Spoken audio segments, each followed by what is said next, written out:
Ladies and gentlemen, they call me Nitro. And I'm Tyler Wolf. And this is Call It Like It Is. Now, before we talk about the Hell in a Cell Fallout, or tables, ladders, and chairs, or anything else we have to talk about today, I want to cover something that we've been talking about for a while, and quite frankly, anybody who loves wrestling who has access to the internet has been talking about for the last month. Yeah, roughly. Yeah, okay, so let's talk about Marty Jannetty. You sick fucking prick. Oh, God.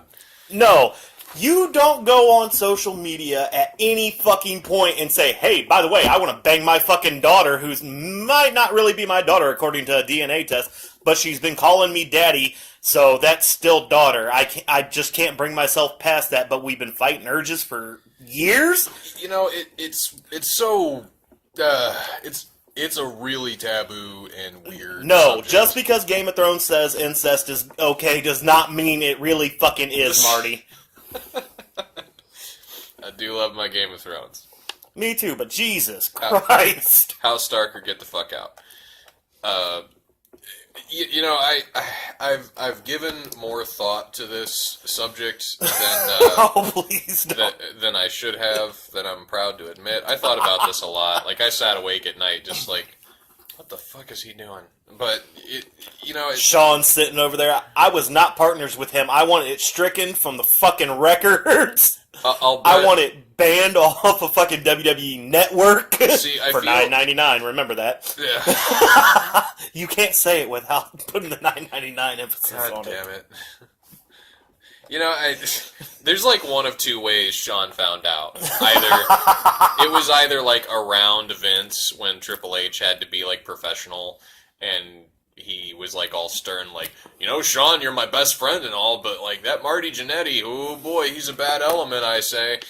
What if Sean's oldest kid found it first? Well, here's the thing. I think that if Triple H is the one who told him, it's either around Vince and he had to be all professional, or Triple H came blasting through the locker room or just called him and was just like, hey Sean, guess what?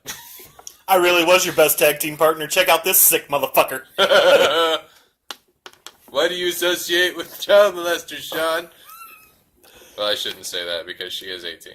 Now, but apparently they've been fighting the urge for fucking years, man. Yeah, but it's okay that he waited until after she was 18 to say it. No, it's still not okay.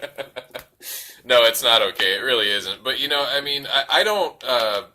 Motherfucker, my family hails from Kentucky, and that shit ain't alright. I don't want to hear that. But anyway, for those who are living under a rock or one of the Dakotas and have not heard about what happened, so Marty Jannetty, about a month ago, on his Facebook, posted a picture of his daughter who's... Is or isn't his daughter who... Well, I mean, albeit she's kind of cute in a weird, like... Marty Jannetty way? Yeah. I mean, only in ways that Marty Jannetty and the Catholic Church can be like, hey... Right. Well, she's a girl, so... So anyway... We digress. We digress. Just Marty in that case. He posted the picture of her in what looks like a prom dress. I don't know, but... He says, warning, I really hate to be that grammar Nazi, but it's like cringeworthy just reading this. But anyway, and I don't mean because of the content. If you loves me, loves, like multiple. If you loves me as much as I loves you, you will give your opinion. Just did DNA. Oh, by the way, he's one of those fuckers that like puts like 2 and 3 commas like after a word and doesn't use spaces and shit. Oh my god. Purposefully spells things wrong just so he can sound cool. Just did DNA 2 weeks ago. She's not my daughter. We both held out of sex because you don't do that. But now that we ain't? Question mark, question mark, question mark. From a guy's side, she's fucking hot. But she's been daughter. She's been daughter, not been my daughter. He's living in a fucking cave. I want to too, but can't get past that. And that's all he said.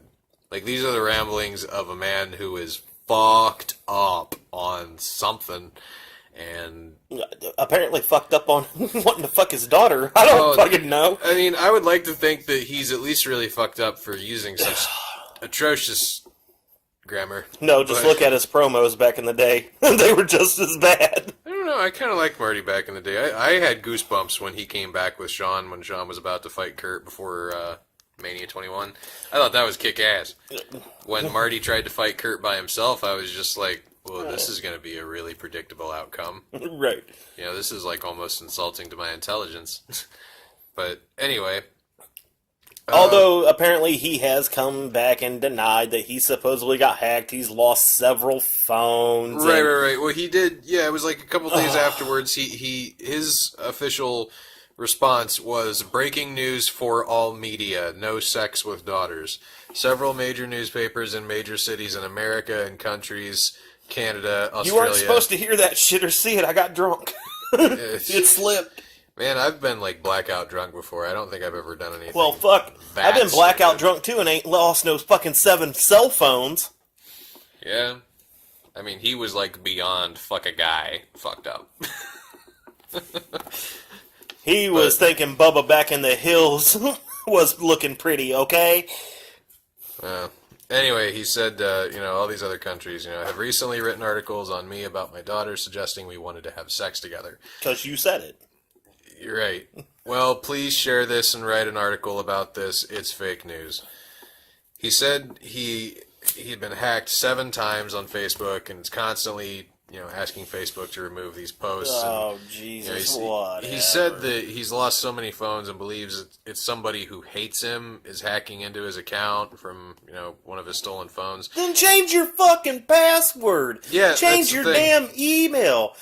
He said that the morning he shared this, he said he found a big piece of evidence where this came from. And I'm like, I don't know how in the hell you could have done that. Oh, you mean the fact that maybe it was that you were in your daughter's underwear drawer or something? The evidence was a buddy of mine showed me a video of me making this post, and I saw me do it. Right. It's just so bad at this point that, Marty, you can throw up every defense in the world. Well, he gave a really shitty one following this. I mean, right. I saved that pic to that phone to occasionally look and remind myself I'm getting really old. Point being, it was saved to that stolen phone, not Facebook, not my laptop, tablet, or computer, just that phone. And I always leave my Facebook open on my phone, so that person was able to go all through my Facebook account. That person must hate me. Why else would they or do seen that some crap to me? badass text messages between you and your fucking daughter. Yeah. He said, my biggest disappointment is no one that saw it caught on that it was obviously fake and at least asked me about it rather than take it as truth, except for a few on my fan page. That's how I originally found out about it. And then he said he wasn't going to say too much due to his attorney's advice and lawsuits in progress. But he ended with, now you all know the real on this. Not know the real truth, it's know the real on this. Sound familiar? The bad grammar from the post? Sorry, Bianca and Wendy, that y'all are getting dragged into my mess. I love y'all. This will be fixed. See, that was like what gave it away for me, was like the same way he worded things and the same shitty grammar and the same like crazy like random like the whole word is like all in caps and just I don't know. I really, when it comes down to it, I know what it looks like. It looks like Marty Jannetty wants to pork his daughter. And that's the best way to put it at this point. I mean, that's what it looks like. And, there's a lot of different ways that you could judge this. And here's how I'm going to judge it. Marty, I don't give a fuck. I don't give a fiddler's fuck who you're trying to put your hoo-hoo dilly in. Your hoo-hoo dilly? What the fuck? I don't care. I don't want to hear about it. I don't want to see it when I open up my internet browser or my Facebook or my any other forms of social media. I don't care as long as you are not raping anybody and as long as it is not with a minor. And if you are thinking about doing it with a legal minor, I don't want to hear about that either, because that's just as bad. And I really think that they should just brush this under the rug and we can never talk about it again, because... sort of like getting stabbed in the back of the locker room. Boom, by your boss with a dirty knife.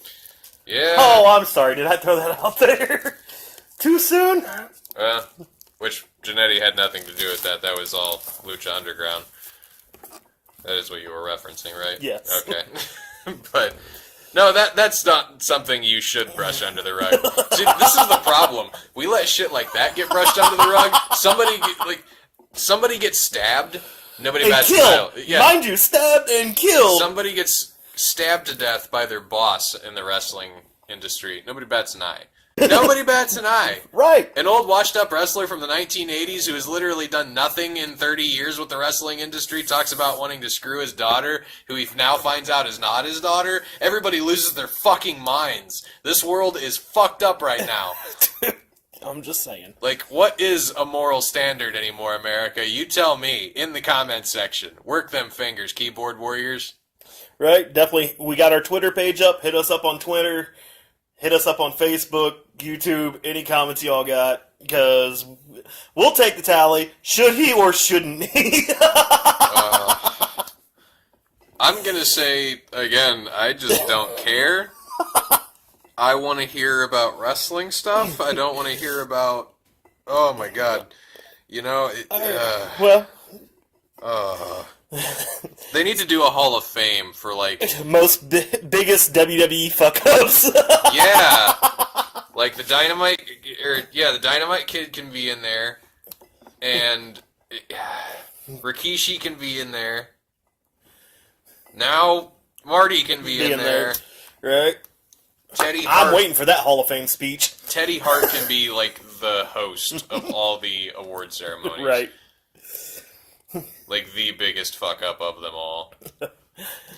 Real quick, before I talk about the people that's going in to the Hall of Fame today, I'm gonna go backstage, and I'm not gonna smoke a joint with Van Dam, because I got problems with him. Instead, I'm gonna go do a line, and then I'll be back, and I'll want to fight CM Punk. Moving on. Let's talk about wrestling stuff. Okay. Hell in a Cell, Fallout. There's not a whole lot to say other than, honestly, the two best matches was New Day and the Usos and Kevin Owens versus Shane McMahon. And, I was really happy with the outcome of Shane KO, aside from the fact that either they've got a really stupid rule in effect for the, no holds barred thing. Oh, yeah, you mean Kevin Owens' foot being on the rope and the referee stopping the fucking count when Shane had him dead to rights? Yeah. Other than that, it was a good match. Yeah. Kevin Owens is a pussy, but it was a good match. See, Shane, I can't take the 20-foot drop, dude. Let's see if we can put each other through the top of the cage. Oh, nope, the belts aren't breaking up here.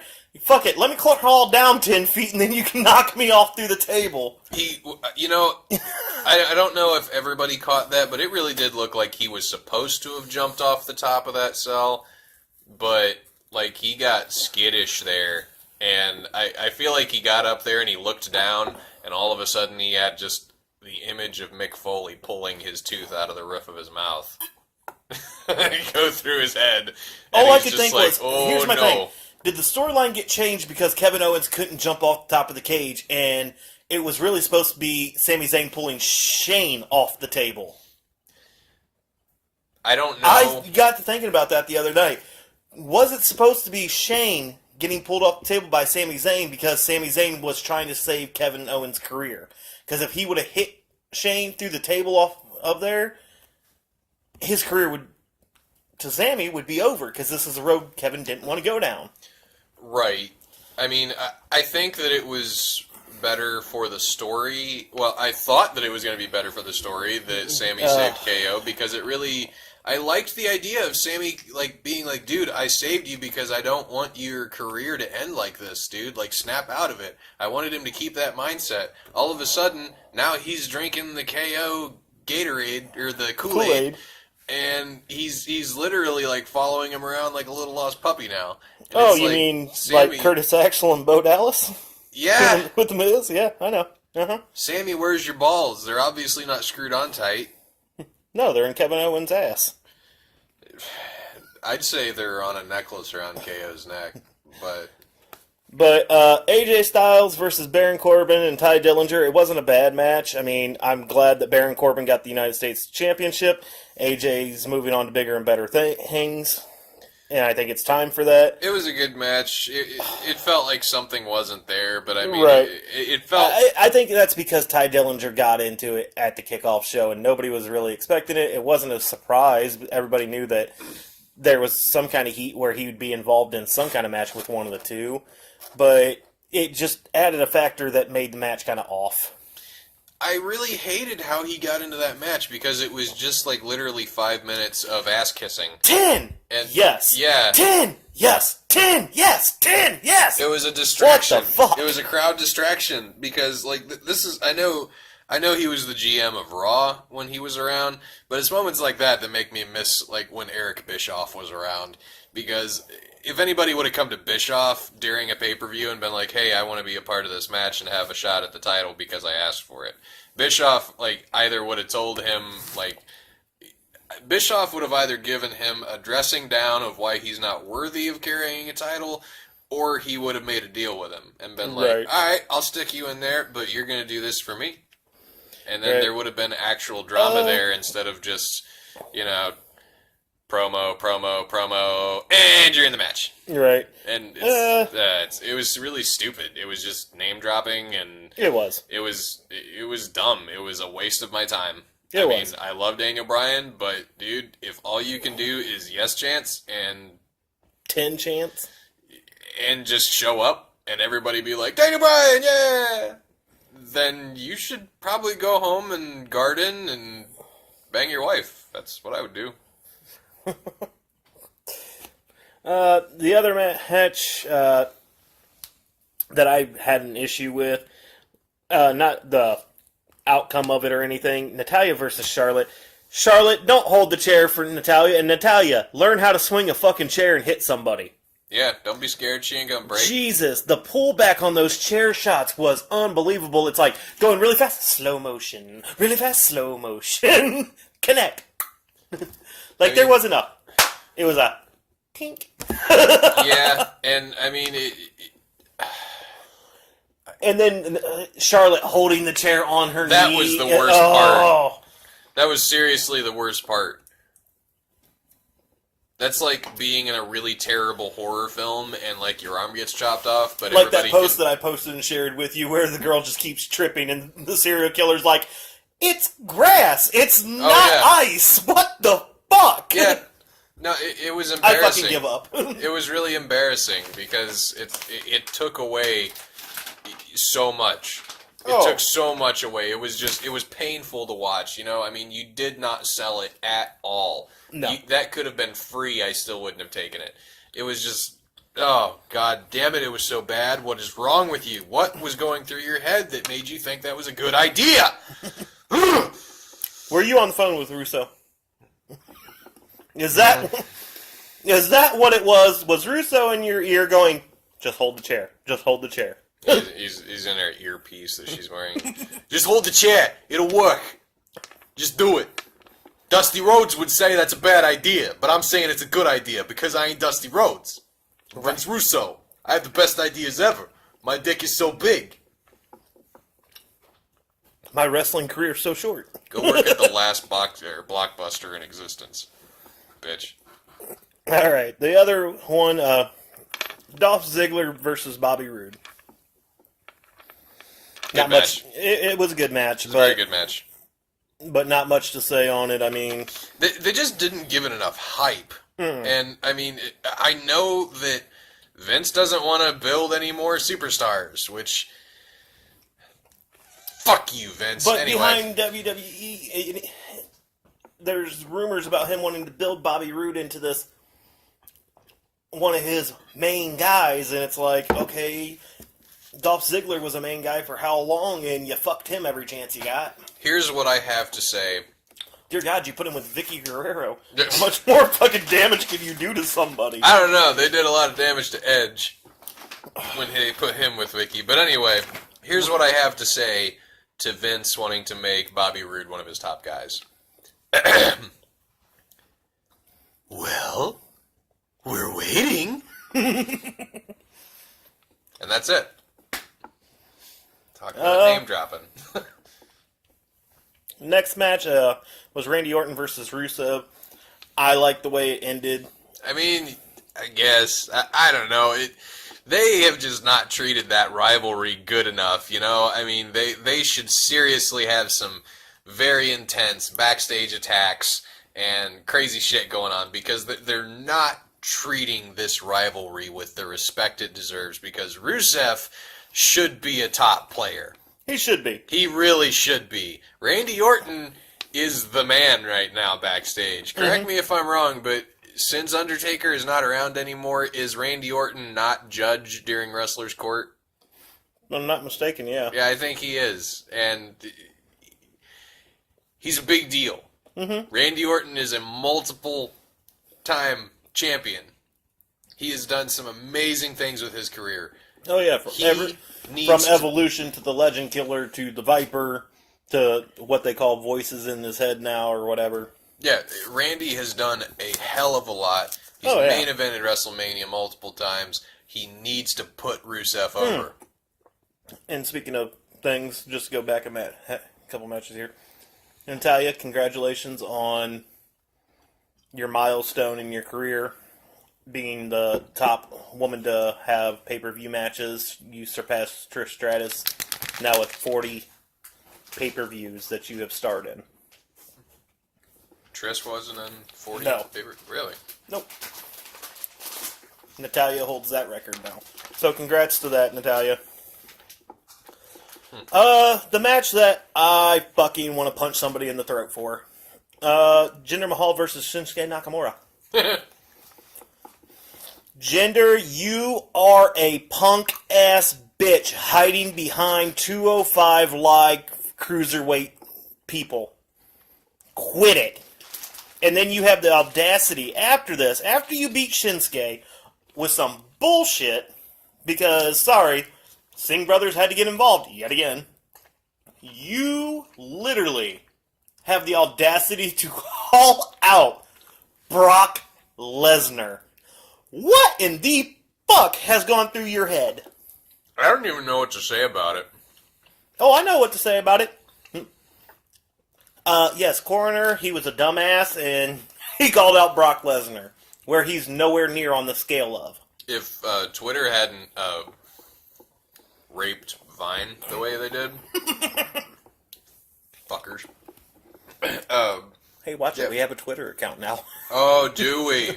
I will say fuck all I want, because if we say fuck more often and other harsh words, then we won't have to have our listeners have to watch a stupid commercial at the beginning of our episodes. So, fuck, fuckity, fuck, fuck, fuck, fuck, fuck, fuck, fuck. While we're at it, fuck the people who run YouTube. Fuck Jeff Jarrett, fuck Dixie Carter, fuck Vince Russo, fuck Vince McMahon, fuck Stephanie McMahon, fuck Shane McMahon. Can we add somebody in that list? Maybe. Who do you think I want to add in that list? Jinder? Yes. No, I'm not going to... Fuck Jinder Mahal. Fuck him. He can be in your fuck list. My list won't include him because I really don't feel like he's doing this. I feel like it's I really don't care creative. if it's creative or not.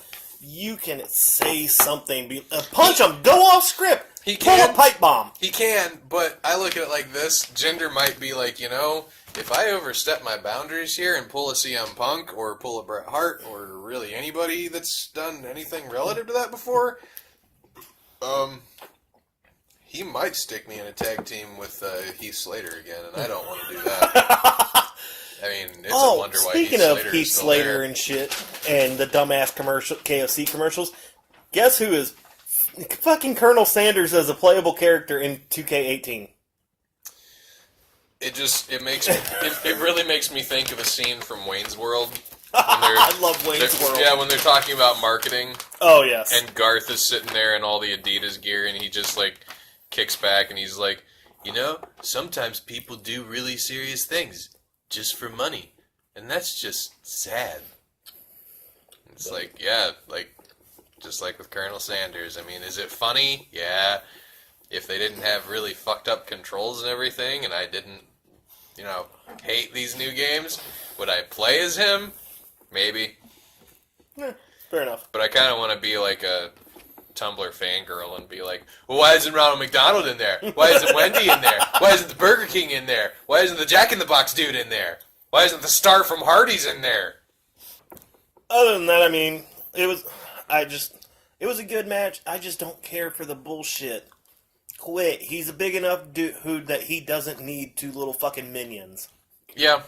And I mean, even if he did have a little entourage with him, that'd be fine. Right, but every single... Here's my thing. Every time he has a title match, they're involved. Anytime he has a match, they're involved. The one time he actually had a match, without them, they were not allowed to come out to ringside. They had already had a match. They weren't coming out. Nothing. Was against Randy Orton, and Randy Orton demolished his ass. Yeah. So, now, you're no longer a champion in my eyes. You're a two-pump chump, and literally the two pumps are on the outside. Yeah. And you're the chump in the ring that they help keep the belt. The only other match was on the kickoff, and I mean, we won't spend much time on it. Doesn't matter. Chad Gable and Shelton Benjamin. I'm glad Shelton Benjamin's back in the WWE. I mean, Benjamin is still on the kickoff shows? Yeah. Alright, they matter a little bit. Versus the Hype Bros, Zack Ryder and Mojo Riley. I think Mojo needs... Here's my thing. My youngest daughter definitely loves Mojo Riley. She stays hyped like Mojo. That's what she'll tell you. And I like Mojo. I liked Mojo back when he was in NXT. My Mojo. But he needs to break away from Zack Ryder. Zack Ryder, no offense, dude, you're a fucking flop. You've been a flop since you fucking hit the stage. Yeah. Woo, woo, woo. And the bro, get the fuck out. I really liked him better as an edgehead. Right, something. But, I don't even know who the fuck won this match, to be honest. I can tell you who lost. I do believe it was Chad Gable and Shelton Benjamin won. And I hope so, because I hope the Hype Bros are done and Mojo can actually... He's a big, good, fast-paced guy. Yeah. He needs to break away and have a singles career. Yeah. But that's all I have for Hell in a Cell. I mean, I don't know if you want to say anything else about it. Same thing I'm going to say about TLC. And also the NXT Wargames takeover. There needs to be more than one fucking match that's in this.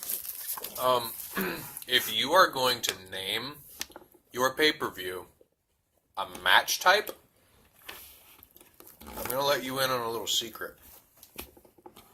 It only makes logical sense if you are going to name the pay-per-view Hell in a Cell, that every fucking match should be a Hell in a Cell match! Excuse me, but that's just my opinion. Nitro's exploding. No, I'm good now. You good now? I'm good now. I'm good for a little bit. Okay. So, since we're the only ones that are going to have this on our podcast, because, well, we waited, because WWE seems to like to bone everybody in the ass that does a podcast, because they want to, look, we're going to flip this, we're going to do that. I got 2 words for you, Mr. McMahon. Blow me. I was going to say, fuck you, but blow me works too. Alright. There was a match card change, 2 of them, inside of the TLC matches. Due to medical issues, Bray Wyatt will not be there, and neither will Roman Reigns. I'm more upset over Bray Wyatt being I'm not with who they're having replace him, but we'll get to that. Yeah. we'll talk a little bit more on those matches when we get to it. Let's start from the ground up here. Good one, Roman. Kickoff show, Sasha Banks and Alicia Fox. I'm going with Banks. She's been beating Alicia's ass all fucking last 2 weeks. I'll take a bathroom break during the kickoff show. Right. Time to go buy more beer. The next match that I have is a 205 Live match, and I don't know if you've been able to watch a little bit more of the 205 Live or not. A little bit more since I got Hulu, because Netflix are a bunch of commie cocksucker bastards, and they're raising their prices, and Hulu just has better shit. The only thing Netflix has that I'm like, I'm gonna miss you. Trailer Park Boys. Trailer Park Boys, man. Hulu doesn't have Trailer Park Boys. Yeah, Or Frontier. that's true. Is Cedric Alexander and Rick Swan versus Jack Gallagher. I'm sorry. Jake Gyllenhaal. Yeah. See, you're fucking with me now. Jack Gallagher. I'm sorry. And the Brian Kendrick.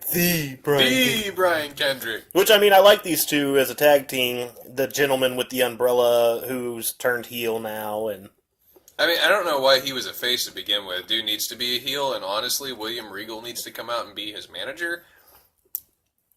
yeah, but William Regal's caught up in NXT. Yeah, I know. They should give the job to somebody else. Like Road Dogg. Road Dogg, they could give it to... You know what? Fuck it. Let's give it to, let's give it to the Freebird. Yes! Michael Hayes, you are running NXT from now on, damn it. What would that look like? Oh, dear God, help us all. Give it to Jim Cornette. Since apparently he's cool with Vince now, just call him up. Hey, Jimmy, you want to piss off Vince Russo again? Right. NXT's yours, baby. I'm going to go with Kendrick and Jack Gallagher. There, I'll say it right this time, apparently. I'll go Gallagher and Kendrick. I'd like to see the heels win this over the faces. Well, I like Kendrick. I liked him better when he was tagging with Kidman. Which, yeah. Billy, if you ever hear this, I know you're at home banging the bricks off Tori Wilson. I don't even know if they're still married, to be honest. Thinking about when you were banging the bricks off Tori Wilson. Hold on. Before you go any further, speaking of a new... The relationships inside of WWE, because we know all wrestlers fuck each other. Especially if your name is Paige. Especially if your name is Pat Patterson. That's true, too. Oh! No, we threw that out, but... Uncle Patty. But, Charlotte Flair just recently got a divorce. She was married? Yes, twice. Really? Yeah, she just got a divorce from a wrestler who's, I do believe, in TNA. That's actually not... Well... You know, she's coming out with the robe on. She may as well follow in the steps of her daddy elsewhere, too. Well, there's a rumor, and several photos have been taken of her and one person inside of the WWE. Braun Strowman. Wow. I mean, she is about his fucking height. Jesus Christ. No, she's not. She's 6 foot something. Maybe 6 foot. No, she is 6 foot something. Really? Yeah. Charlotte is a tall woman. Wow. Yeah. I think it's like 6'2" or 6'3". That's incredible, because Rick's only, what, 5'10"? Yeah, right. Well, look at Marty Jannetty's daughter. I mean, she's hotter than any woman could possibly find her father. I guess. Especially after they find out what we said. So, but going back here to that, I mean, I think it's kind of interesting if they are seeing each other behind the scenes. I mean, as long as they don't post anything on Instagram, they'll get hazed. Oh, who the fuck cares? He has a Where I Pooped app. What? I mean, how much more hazing can you get? Dude, I know where you shit. Literally. How much farther can you break kayfabe Right. than your own personal shit app? Right. I mean, So, like I said, I'd like to see those two go over in face, but the heels over the faces. Yeah. Next Billy match. Kidman needs to come back, though. Oh, yeah, definitely. Next match that I want to bring up, and it's just because it's not so much a grudge match, it's something that we've been waiting on for a while now, and I know she wasn't around because due to injury, but Asuka makes her debut at TLC. Yes. Versus Emma. They're going to give it to Asuka. Well, no shit. That's a no fucking brainer. I mean, Asuka doesn't even need creative self to win that match, so. Right. Asuka doesn't need creative self to win any match. Now, the only reason I'm naming this one next is because it's not one of the championship matches or the actual TLC match, but to me, this is a must-see, and it is, with Bray Wyatt being out, it is now the Demon Finn Balor versus AJ Styles, the Battle of the Bullet Club. Yeah. I mean, so he is still going to be the demon. Yes. Okay. So AJ's not fighting Finn Balor, he's fighting the demon Finn Balor. At least we won't have to look at those gaudy-ass gray trunks. If he comes out in those gray trunks again, I'm going to be pissed, dude. Oh my god. I will be in a whole different dimension of pissed off I've never even heard of, and I have been to most of them.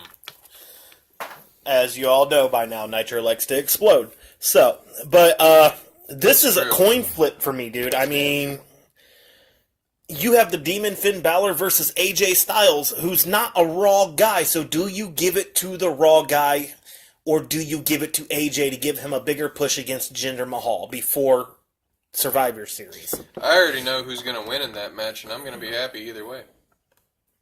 The fans. Right. Either way. Right. I'm not going to give a prediction on this one. Me neither. I don't care who the outcome is. It's going to be a hell of a match. I even marked it down here as a must-see. Mm-hmm. Because it really is a must-see match, because those two, even in New Japan when they battled each other and everything, did amazing work. But to see the aspect, because Finn Balor was just Finn Balor over there, to see this new moveset that he's had with the Demon and the more aggression with the Demon, I'd like to see that versus AJ. So I'm glad that this match is happening. Now, moving past that, like I said, we're not doing prediction on that match because we all win. Yeah. We're going to go to the Cruiserweights because that's the lowest podium fucking championship on here. Nothing taken away from them. Kalisto versus Enzo. Well, Enzo's going to go down. I don't think so. I do. I think Enzo's going to beat Kalisto because he almost had Kalisto the last time until a bunch of shit happened. He was giving Kalisto a run for his money, and honestly, I don't know if it's time for them to keep the championship off Enzo. The pay-per-view is Sunday, correct? Mm-hmm. Tuesday, he beat the shit out of Kalisto, correct? With a mob of guys, yes. Kalisto's going to win. 9 times out of 10, I picked up on this when I was a very young boy. Me too, but if it is the event before a pay-per-view, whoever gets their shit rocked is going over. 9 times out of 10. I hope not. I hope Enzo gets it back, but you're going to go with the champion Kalisto. I'm going to say Enzo's going to take it. I mean, it really doesn't matter to me who takes it. I just want Neville back. I don't even want Neville back. I want Rey Mysterio. See, Rey Mysterio needs to come back and show this, because let's be honest, the 205 Live guys, they're not the best in the world. Why not have them have to run up against somebody who is one of the best cruiserweights to ever hit the ring? Well, see, here's an unpopular opinion. I think we're full of unpopular opinions. Well, yeah, but this opinion is even going to be unpopular amongst the people that would consider our opinions to be opinions that should be popular. I think 205 needs to be done away with. I can't disagree. And I will tell you why. once I get done burning myself with my cigarette. You trying to light that spark already? Yeah. But, back in the day, we're old. We are. WCW, when it was WCCW. Yeah. The millennials are like, what are all these different letters? Fuck you, I am a millennial, and so are you. No, we are not millennials. Yes, we are. No. Yes, we are. We are not millennials. Yes, we are. Millennials are the people that are turning born in 1990. No. Yes. That is Gen Y. No. That is Gen Y. 89 is Gen Y. No, the millennials are the people that are like just turning like 21, 22. No. No, this is true. No. Look it up. I have looked it up. You look it up. You and me are millennials. Fuck, we're recording with your phone. Fuck. So basically what we did, we paused for a minute and we did our research. Basically, we are pushing 30. We are. In theory, we are millennials. I will not claim millennial. I don't want to claim you lazy sons of bitches. I'm not part of you. And there are a lot of millennials I've met who are not typical millennials. Few and far between, but regardless, Mommy and Daddy handed me everything, and I deserve everything, and I deserve a participation trophy at work too. Right, this is as far as I'm going to go with the millennial thing because this has nothing to do with wrestling. But anyway, there is no official start or end date for the millennials. Some people say that it started at the early 80s. And ended in the late 90s, early 2000s. Yeah, and that's just not right. So, I'm going to not claim millennial. Just because we don't want to be wrapped into that sad sack of shit bunch. Well, in a general speaking. But, yes. Last thing I'm going to say is my grandmother walked 2 miles. You're really going to pull this shit. One way to go to work to get paid 15 cents an hour when she was young. And she saved her money, and she spent it very wisely. Meanwhile, I go to McDonald's, and I ask for a McDouble with ketchup and pickles only, because I am a picky motherfucker. This is why he explodes a lot. I go home. Not only do I have the onions and the mustard on there, I am not fucking kidding you, man. I unwrap it.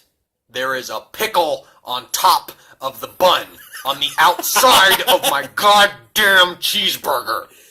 You motherfuckers want $15 an hour at McDonald's?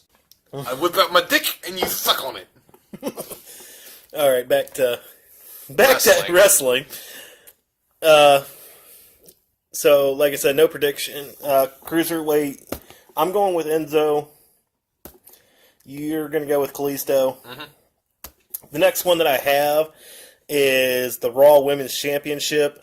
Alexa Bliss, who's the current champion, versus Mickie James. I'm going with Mickie. I think Mickie fucking deserves it. She deserves her lucky number 7. And I'm tired of it. Yeah. I'm tired of Alexa Bliss, dude. Yeah, I am too. I want Mickie to take the title, and I want her to have some serious competition. And honestly, Asuka. Asuka, and if the rumors are true, which we will get into this towards the end of the episode, about some of the people from other brands potentially coming over, right? And if that happens, oh my God, you want to talk about a more evenly balanced amount of entertainers and competitors? Woo. Right. Anyway. This is the main event match, and like I said earlier, Roman Reigns will not be there, but Dean Ambrose and Seth Rollins and Kurt Angle versus Miz, Cesaro, Sheamus, Braun Strowman, and Kane, a 5-on-3 TLC. That's some big balls to step back out after 11 years. Granted, yes, he wrestled in TNA, but after 11 years never being in the WWE ring, to come out and do a tables, ladders, and chair match, I'll give him props. I will definitely give him props, but I'm starting to wonder if they are going to bring him back to the ring full time. No.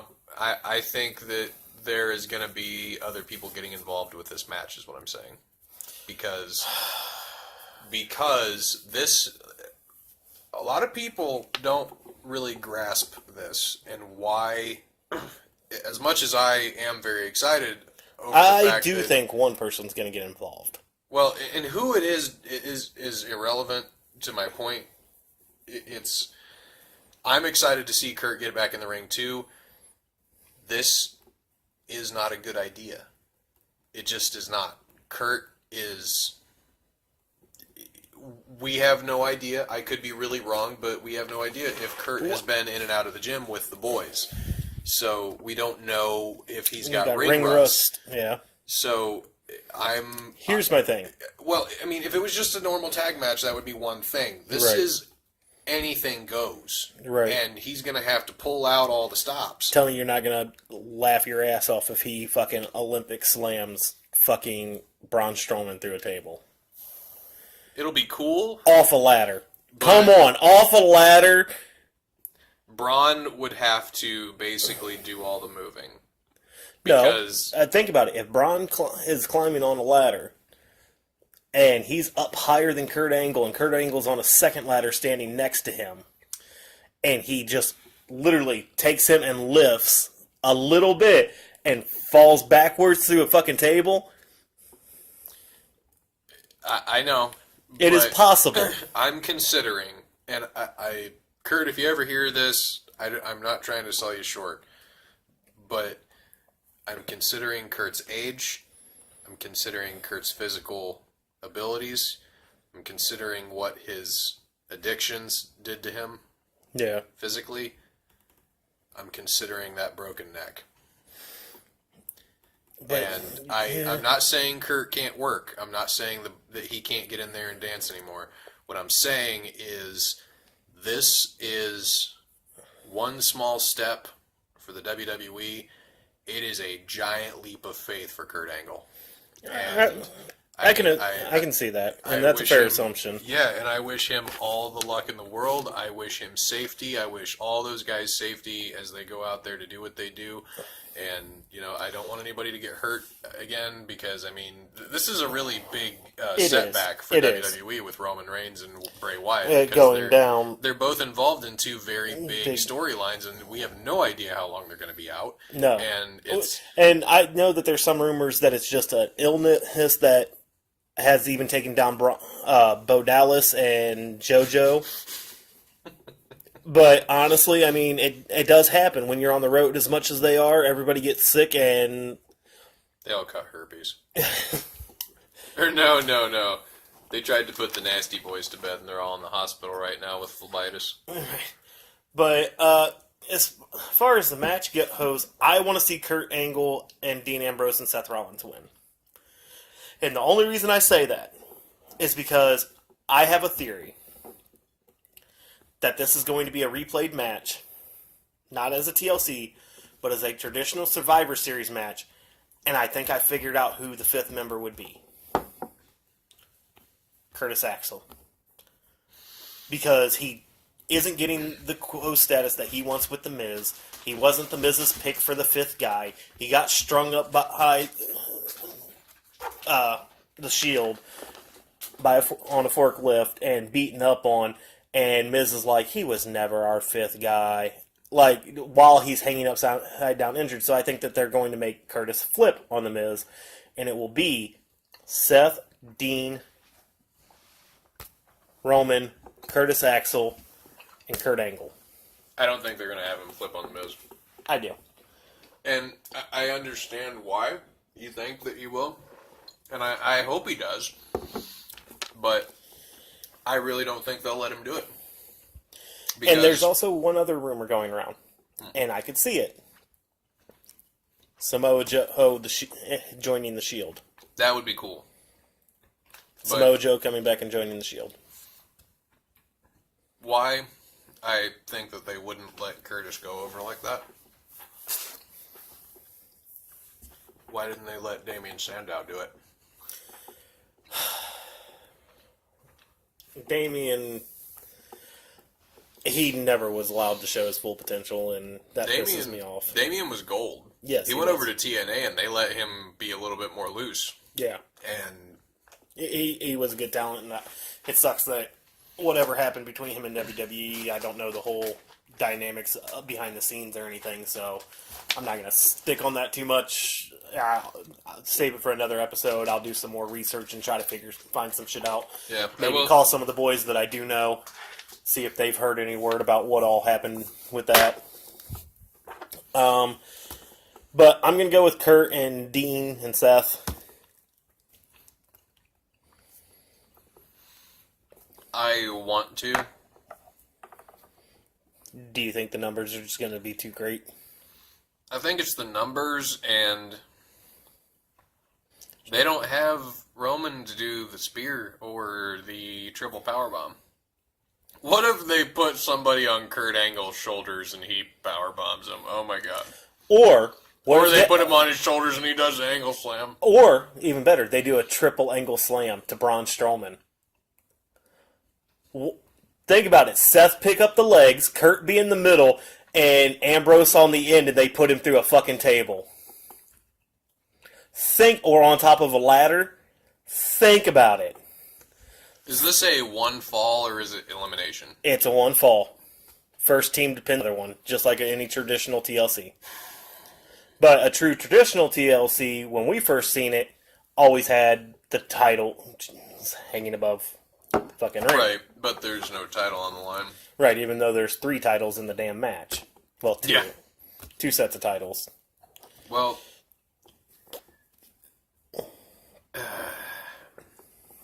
I don't know just with the direction that creative's going, because if Roman is actually hurt, one, he's starting to look like he's injury prone. Well, no, and not only that, but you and me had talked, I don't know if there was a house show, and him and Bray had a match, and they wound up doing something stupid and getting hurt. Yeah. Or if it really is just an illness that they're both down with. Like I said, WWE's not being very clear on it other than medical issues. Yeah. So, I mean, but final picks on that, like I said, I'm going with Kurt and them. Are you going with Miz and the 5? Reluctantly, yeah. Okay. I hope that Kurt and the boys take it, though. I want them to win, but I think that Strowman and his bunch will.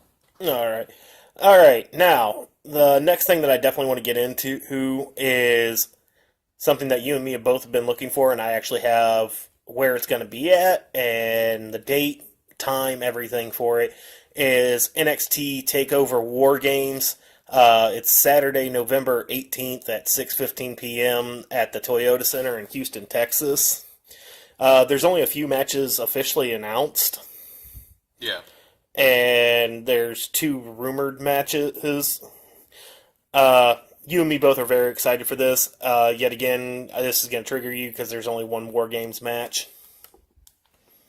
But, and it's called Wargames.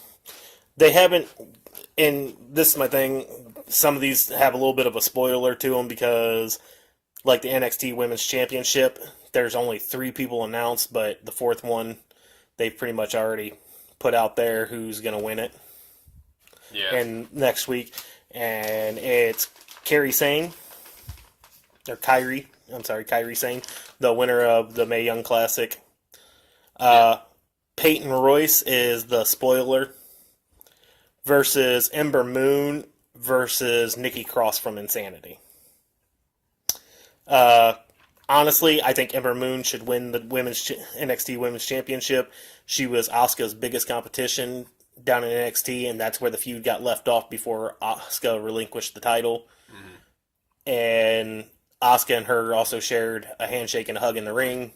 Yeah, I know, breaking kayfabe, but she is one of the few talented women that are really putting herself out there, especially with her moveset, doing shit that people have never seen done, like the Eclipse, which is that flipping stunner off the top rope where she grabs them while they're down in the ring and stuns them. And last NXT, she actually did it while I can't think of her name right off the hand. She had Ruby in a ankle lock, and Ember Moon jumped off the top rope while she had the other girl in an ankle lock and eclipsed her. Oh, nice. Right. So it was definitely worth seeing. It was pretty good. Like I said, I'm gonna go with Ember Moon on this. Because not that Nikki Cross couldn't do it, but I have a big fear that they're going to put Kairi Sane over, and it's going to make me upset because stop pushing New Japan on me so fucking much. Yes, you have Asuka, and yes, you have Nishike Nakamura, who are great, talented, and don't get me wrong, Kairi Sane's great and talented too. She hasn't paid her dues in NXT yet long enough to deserve that title. Yeah. So I want Ember Moon. It's really your call on who you want at this point. I would say Ember as well. Okay. The next one that I think, which this is not fully announced yet either, it's been hinted towards the whole damn time, but we know that it's been officially announced in a way that Drew McIntyre, who is the NXT champion, is going to be facing Andre Almas. And Andre Almas, he's got this little yippy girl that's been talking and managing him. Has he spoken at all for himself yet? No, and that's basically what Drew pointed out to her during his interview at the last NXT when she interrupted the interview and sat down. He said if he really wants that match, have him be a man and come ask for it. I'll fight anybody anytime. And then I'll go to William Regal and tell William Regal to make the match. So I'm hoping next NXT, before the takeover and everything, you'll see this feud build a little bit more, because like I said, that's the spoiled match that is announced. Next one you and me have known about for quite a while, and that is the actual Wargames match. Give it to me. The Undisputed Era, which is Fish and all them that just came in, was really wrecking shop with everybody.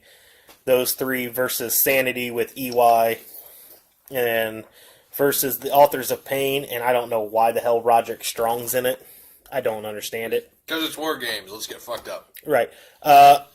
Me personally, I'm going to go with Authors of Pain. I'm going to give it to Sanity because my boy Eric Young is finally in WWE with his, to me, those are the only two options. Undisputed Era, I get that there are these huge names outside of WWE, but the problem with it is you haven't been in NXT long enough to throw those belts across you. Yet again, I'm very much old school when it comes to you need to pay your fucking dues. I don't care if you just walked into this company and have a 20-year career outside this company. You haven't paid your dues to this company. Well, see, I'm kind of double-edged sword on that one. And I'll tell you why. Because AJ, should have went to NXT. And here's why I say it before you get too triggered. I'm not triggered. I'm just. You made Samoa Joe walk that. You've made Drew McIntyre walk that now. See, I think hold on. I think Joe and agreed you've to also that. made Finn Balor walk that. You also made Shinsuke Nakamura walk that. You've made Bobby Roode walk that. AJ is just as big over in Japan as Finn Balor, and Finn Balor had to walk through NXT. See, I don't think that's why they brought AJ to the main roster when they did. No, they needed money. No, I don't think that has anything to do with it either. I think that was one of the few times in recent memory where WWE has truly done right by the fans, because which I don't disagree with. I'm just saying you've made all these other people walk this. I know just as well as you do, just as well as anybody else who has watched what we've watched, as long as we've been watching. AJ Styles was carrying TNA on his back when John Cena was carrying WWE on his. Yeah. We wanted to see AJ and John Cena, and it was right and just that AJ went over in that rivalry. AJ deserved to go over. Yeah. Because I'm not saying they didn't have good reasons for putting AJ where, but I'm still very much, and even AJ has said, I could have went to NXT. Oh yeah. And paid more dues. And I think honestly, that might have helped a little bit more because he's had this big backslide, and now they're starting to push him a little bit more. Yeah. So I think maybe NXT might have been able to help with that a little bit, to where, oh look, my God, it's AJ Styles, and then him come up as the NXT champion and challenge John Cena. I'm not saying that they should have this attitude in a very arrogant way with Vince or any of the guys, but truth be told, AJ Styles, Finn Balor, Samoa Joe, Shinsuke Nakamura, Bobby Roode, these guys don't need WWE. No, WWE definitely needs them. Yeah, Vince needs them way more than they will ever need him. Right. Because they've been around the world and back again, got the scars to prove it, and they have whipped ass and taken names every step of the way. Everywhere they've ever been, they've been champions. Right. But, same with CM Punk as far as that goes. But I understand why they put certain guys on certain places. I think Joe could have gone to the main roster way sooner, but I think that he was beneficial to NXT. I think AJ could have been, but AJ is... I don't even think it's necessarily that AJ could have been, because yes, AJ would have been beneficial to NXT. Yeah. I think NXT would have been a little bit more beneficial to AJ, because I think part of AJ's slide is because WWE does work at a faster pace than most of the companies he's been with. Mm. You're on the road a lot more than you ever have been, and by all aspects, you wrestle a lot more during the week than you ever have. That's true, but all the intensity that they put, way more, like with WWE, how they put way more intensity into the pay-per-views than they do, Monday Night Raw. Right. They were putting that pay-per-view intensity into every episode of Impact. Right. Oh, I know. And like I said, you and me have talked numerous times about TNA and Ring of Honor and several others. Yeah.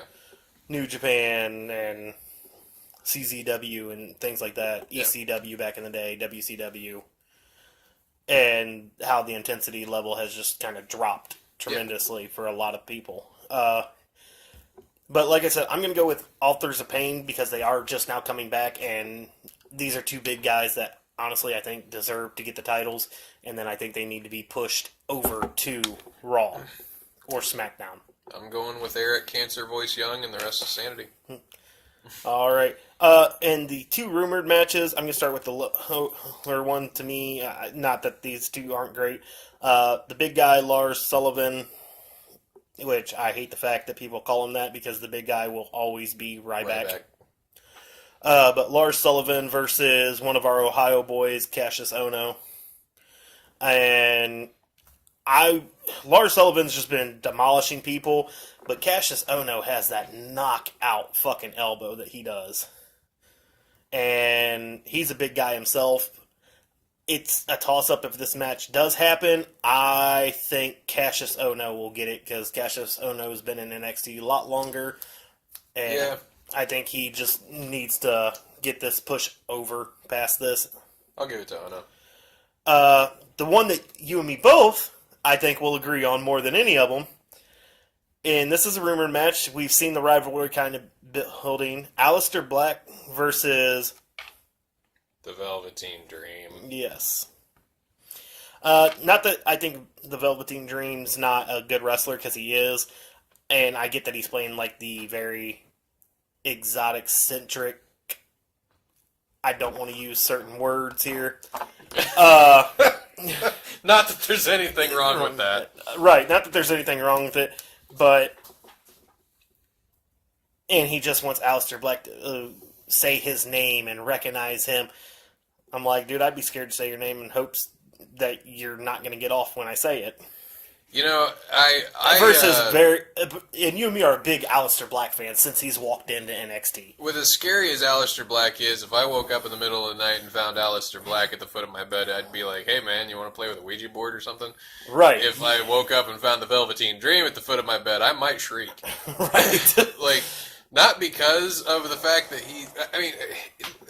our show is called Call It Like It Is, goddammit. Just because of the fact that he's gay, that has nothing to do with it. It's how he carries it, man. It is very flamboyant. And fuck flamboyant, it's rapey.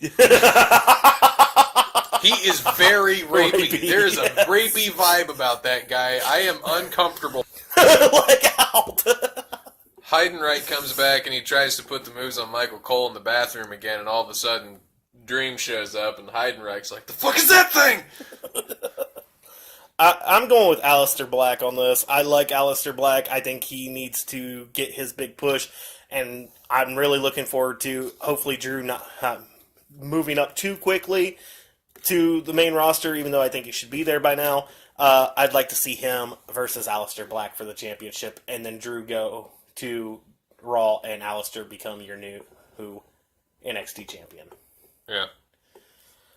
But those are the rumored matches. Now that we've gotten Wargames out, I had written down some things that we had talked about a little bit earlier in the show, that possible new stars and signings. The first excited. one, you sell out motherfuckers. The Young Bucks and Kenny Omega, you sell out motherfuckers. Hey man, we'll settle this in court if you want to join the Kiss My Ass Club. Right. You guys have been fighting with WWE about the Too Sweet fucking symbol, getting ready to go to court, and meanwhile, you're talking about contracts with them behind everybody's fucking back. You sell out shitheads. They're sitting there with their lawyers and, you're going to pay us this much money because you infringed upon our trademark shit. What if we sign contracts? Hey, while we're here, here with our lawyers and shit, let's talk about money. Right. And not the money that we're going to take out of your hide. I'm not going to spend too much time on those three fucktards because that pisses me off. Yes, you're great wrestlers. Maybe they'll turn it into an interesting storyline. I don't know. They'll put the Bullet Club back together inside WWE, and WWE will get the rights to it. If they actually get the rights to the Bullet Club and put them back together before they Nope, get the rights... you know what? They're not going to. You want to know what it will be? What? The Balor Club. Finn Balor does not have anything in him to be the leader of a stable. He was the leader of the Bullet Club. I really didn't believe it when I saw him leading I the know. Bullet Club. It was just... But I couldn't buy it. I'm telling you, it'll turn into the Balor Club. That's what they'll go with. Maybe, but if they do that before they have a main event Mafia get-together, I'm going to be awful sore. Next person on the list is Gunner from TNA. Awesome. You're right. I think that's a great thing. I think even Gunner said Jeff Jarrett and them kind of really fucked him over. Vince will fuck him over back. Right.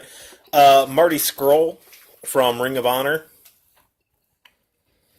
That'd be a good addition. Yeah. I hope I say her last name right. Mandy Leon from Ring of Honor. Leon I don't know. from Ring of Honor. Ricochet from Lucha Underground. This one I really liked. She was in the Mae Young Classic. Was Tessa Blanchard, Tully Blanchard's daughter, a true Four Horsemen's kid. Besides Charlotte, One of the originals, too. right? Christina Von Eerie from GFW. Eli Drake from TNA is another one. Taylor Hendricks from TNA. This one, you and me both really thought would be an awesome addition. Would be Magnus from TNA. Magnus was one of the best things TNA had, and if Magnus comes over... Honestly, do you know what I remember with Magnus the most? And I think that the other person needs to come back too, but I know his feelings on traveling and stuff like that, and I respect it. Matt Morgan. They were an awesome tag team together. Matt Morgan was very... He just wasn't used correctly in WWE at all. And No. that's the reoccurring story with guys, but... especially with Magnus in WWE, he was part of the Mafia. Bring him back. You mean But, TNA? Magnus and TNA. Yeah, I mean, with him coming to WWE, Oh, yeah. I mean, he'll just be one more member of the main event The Mafia. Mafia. I mean, Booker T's going to be there. Sting is still with WWE. Angle's there. Sting was actually just over, I think it was either Japan or something like that, or Korea, something like that, doing the 2K18 promoting promos and signing autographs and stuff, and makeup and robe and all. Nice. He always does that when he doesn't. Right. Marty Bell, she would be a good addition from Impact Zone. This one, you and me, I hope he changes his character, because he sucked in as a character in WWE, and he sucked in a character as TNA. He was better in TNA. He was, but they made him hide under his aunt's skirt too much. Is EC3? Yeah, he's an amazing performer. He is. The other ones that they're talking about is Jade, her coming over from TNA, and also the beautiful people Angelina Love and Velvet Sky. They need to show up and pull Alexa Bliss aside and be like, you don't have a clue how to be a mean girl. Right. We're going to show you how to be a bad bitch. Right. The other one, and there's always been talk about these four, we've seen at least one of them in the Mae Young Classic, is the UFC's Four Horsewomen. And I'll get to why I think that's going to happen more here in just a few. But those are the signings that are possible happening that we know, and there's rumors of contracts being negotiated with quite a few of these people. WWE is talking about, there's rumors about them talking about women's tag team titles, which you and me have talked a lot about. I've always said, I think that the women's, with how many of them there are now in the women's division, they need to come out with tag team titles. And what brings me back to the UFC Four Horsewomen is the talk of a women's Royal Rumble match. Could you imagine for somebody to be fighting for a championship spot at WrestleMania and the Four Horsewomen of WWE be in the ring at the Royal Rumble fighting everybody off, and then all of a sudden they do 4 entries at one time, and it's the Four Horsewomen of the UFC in the middle of the ring with the Four Horsewomen of the WWE Ronda for Rousey, the final 8. Rousey and her bunch would eat Charlotte and her bunch alive. Dude, they would. Oh, they'd put them in doggy bags But and have I'm them for just leftovers. saying, think about it. That makes a lot of sense that there's rumors being talked about doing a women's Royal Rumble match, and with the possible contract signings of the UFC Four Horsewomen, that's a lot of names to drop in one fucking ring at one time. It is. I mean, it's awesome, but it's just another slap in the face to CM Punk. It is, but the next thing you and me had talked about a little bit earlier with the cruiserweights. Rey Mysterio and WWE both have kind of tiptoed around everything, but there's talk about possibly returning to WWE for Rey Mysterio. I'd be down for that. Man, it's been so long for Ray. It has, but he's also been wrestling this whole time in Lucha Underground. Right. Not getting stabbed. Right, not getting stabbed. Like I said, I think it would be a good move whether he goes cruiserweight or not. I think that it would be a great asset for the 205 Live group just because it's finally getting one of the best cruiserweights that has been through WCW, ECW, WWF, WWE to finally be like, no, you guys aren't on the level that you need to be. This is the level, and this is the bar. This is the status quo, and if you can't reach it, you need to go somewhere. And that's just kind of how I feel about it. The other one, like I said, falls into, and I read this a couple different places, not giving shout-outs to half of them, because half of them are dumb as fuck, that they even, and it's not just because of this, but like several different things that they say on their fucking pages are stupid. I've read some of them off to you where it's just like, really, what the fuck? Yeah. Balor Club / Bullet Club arrives in WWE in 2K18. Yeah. You already have 4 members of the Bullet Club. So, I mean, it wouldn't shock me. The next thing, I'm not going to spend too much time on that because really, if it fucking happens, it happens. Fuck, you're already talking about 3 other people from the Bullet Club coming. The Young Bucks and fucking that fuckhead Kenny Omega. Yeah, no, he's a talented wrestler, but Jesus Christ. It could be worse. It could be a low key they're bringing over. Let's not get started on that fucking thing. I can't even call that a wrestler. It's a fucking thing. He's so funny when he gets pissed. Like, he looks like an I just want to fucking take turtle wax to his head. That's all I see is that shiny fucking dome. And I'm like, dude, are you trying to be the next airbender? Can I just paint an arrow on your fucking forehead? But, moving on. John Cena breaking the title record, defeating Jinder Mahal at WrestleMania. There's talk about it possibly happening that way. See, not like that. Not like that. God damn it, not like that. Jinder does not need to hold that championship until WrestleMania. He needs to lose it as soon as possible to anybody. Anybody. I don't give a fuck. He just needs to lose it. He doesn't need to have that title right now. I agree. But I wouldn't mind seeing John Cena take it off of him either. Just to give John Cena finally 17. Not against Mahal. It'd be way too predictable. It would be, but at the same time... It would be predictable. What isn't fucking predictable about WWE? No. It would be predictable in the way that, John Cena versus The Rock in Miami was predictable. Oh, dear God, that was... Yeah, as if they're going to put John Cena over The Rock in Miami. No, they're not going to do that. Right. Like I said, whether it happens or not, I think John Cena does need to break the record of Ric Flair. He's tied with him right now. You and me have talked about it. I think with everything that he's done for the company and everything, he's literally slept, eats, breathes, everything WWE always has.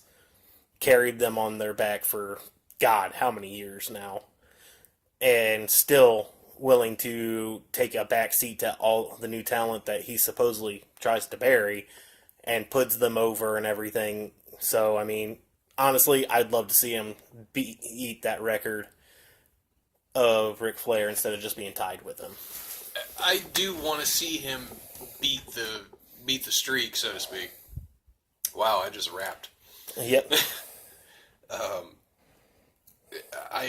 I do want to see him do it, but not against Mahal, but not in a way that it's too predictable. Like no, not against Mahal. It needs to be against a competitor. Right. Mahal is not a competitor. Right, I agree. And the last thing, speaking of beat the streak, rumors of Taker actually going into the Hall of Fame this year, which would definitely signify his retirement. Most likely. Now, if Taker does go into the Hall of Fame this year, because Paul Bearer is not around, does Kane induct him into the Hall of Fame? Or does his wife, Michelle McCool, No. Don't have McCool induct him. Then who inducts him? Is it Kane? Is it Mick Foley? Is it somebody that he's had a huge rivalry with besides them, Triple H? I could see them picking Triple H. I don't want them to, but I could see them picking Triple H or Shawn Michaels. But I would rather it be Kane than anybody. Or is it somebody that you wouldn't expect? Somebody that he's been on the phone with quite often as of late. And they announce at the Hall of Fame one final match for both. And it's Sting. See, if they do that, they need to do it right. This is something that, I would slap people in the back for. This is what I was thinking. What if Triple H introducts Undertaker into the Hall of Fame, and Undertaker is wrapping up his speech and everything, and all of a sudden you hear, the crows hit. And right Sting come out and say, one match. Right at the end, though. Right when Taker's done with his speech. And they're going out, nothing else to be said. One more match. And they just look at each other, and Undertaker just kneels down and turns the lights purple and gives him the sign. Dude, That, to me, if you could set that up... Actually, I got one better. Not that night. Let Mark have his night. Let him be just on his pedestal. Let him be you would have to do it recognized. before it then. No. Because the Hall of Fame is the night before WrestleMania. WrestleMania, they all come out one more time. An impromptu match. An impromptu challenge. But, 1 year to the date. Don't pull the John Cena and The Rock thing. No, Please don't. I know. Dear I God. I know. That would be the only way I could accept that, though. No, That's the I only got way. one better for you. After they're all announced, because when all of them are announced, they show them on Monday Night Raw before WrestleMania. They all come out, and this person's being inducted, this person's being introduced, because they also do it the Monday night after when they have their rings. What if Undertaker comes out to announce his retirement and thanking the crowd for putting him in the Hall of Fame, and all of a sudden lights go out, Crow hits, I would rather it Sting comes down from the ceiling? I would rather it be WrestleMania 2019. I wouldn't. I understand why, because I would want to see it sooner than later, too. Well, no, it's not even that. Undertaker's been in the ring. He's been practicing in the ring. Since SummerSlam. It would be a better business move to put it off until 2019, because they could build on it and build on it. Random encounters here and there. Yeah, but Undertaker ain't going to show up that much, and neither is Sting. I just mean like once every couple months. You pull in the John Cena and The Rock thing. Mm-hmm. But now... It would work for them. It would, but I don't know. I don't see the point in that. There's so much other way. What if Undertaker comes out during Survivor Series? I would live with Survivor Series. But all of a sudden Sting comes out. And it's an official challenge from Survivor Series to WrestleMania. Okay, that I could live with. Where Undertaker started and where Undertaker's streak ended. But who goes over? Sting, because he still has a career left. He's still signed to the WWE as a rostered talent. He was supposed to go over Triple H, except for he got his knee injured during the match and made Triple H pin him at WrestleMania. He was supposed to go over and become the new champion. So, but here's my thing, and this is why I say this. Think about it.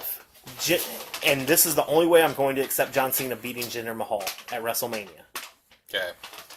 If Sting and Undertaker fight at WrestleMania, and Sting goes over, and John Cena wins, Sting goes after John Cena for a whole year. Think about it. Starts showing up. Like, you think that everything's done, both of them are done, and all of a sudden, midway through the year, Sting pops up and challenges John Cena for the belt. And you will see John Cena versus Sting at WrestleMania the following year.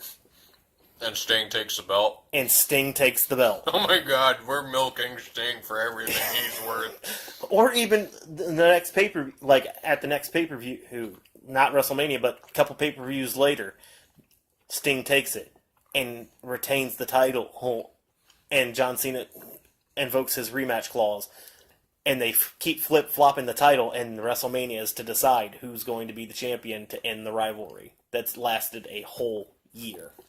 Finally having a storyline that goes beyond fucking 3 weeks.